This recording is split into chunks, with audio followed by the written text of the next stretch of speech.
किसान और उसका गधा। एक गांव में एक मेहनती किसान रहता था। उसके पास एक पुराना गधा था जो कई सालों से उसका साथ दे रहा था।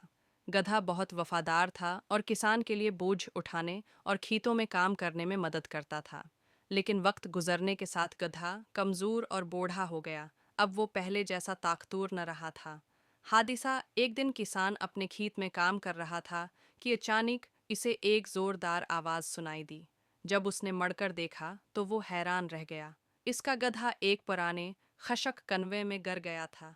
गधा जोर जोर से रेंकने लगा, जैसे मदद के लिए पुकार रहा हो। किसान भागकर कन्वे के पास पहुंचा और नीचे झांक कर देखा। गधा जख्मी तो नहीं हुआ था है, लेकिन वो कन्वे से निकलने के काबिल भी नहीं था। मुश्किल फैसला किसान ने गांव के चंद लोगों को बुलाया ताकि वो गधे को बाहर निकालने में उसकी मदद करें। सबने कनवे के हैं अर्ध गर्द जमा होकर गौर किया कि क्या क्या जाए। कनवा काफ़ी गहरा था और गड्ढे को निकालना आसान नहीं था। कुछ गांव वालों ने मशूरा दिया कि चूंकि गड्ढा बूढ़ा हो चुका है और कनवा भी खशिक है, बेहतर होगा कि उसे वहीं दफन कर दिया जाए और कनवे को मिट्टी से भर दिया जाए ताकि आइंदा कोई और जानवर या इंसान उसमें न गिरे। किसान ने काफ़ी सोच बचार के बाद फैसला कर लिया कि गड्ढे को दफन कर दिया जाए। अगरचा ये फैसला उसके लिए बहुत मुश्किल था, मगर वो समझता था कि गधा अब मज़ीद इसके किसी काम का नहीं रहा।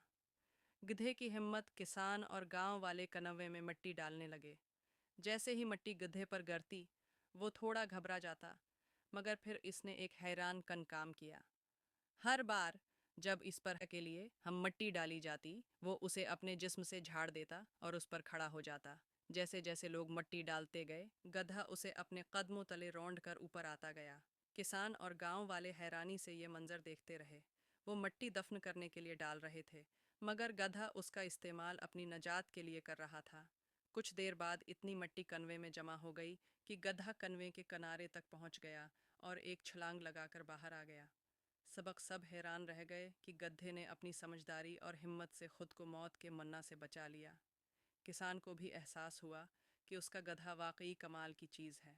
ये कहानी हमें सिखाती है कि ज़िंदगी में भी अक्सर लोग हम पर मुश्किलात और मुसीबतों की मट्टी डालते हैं।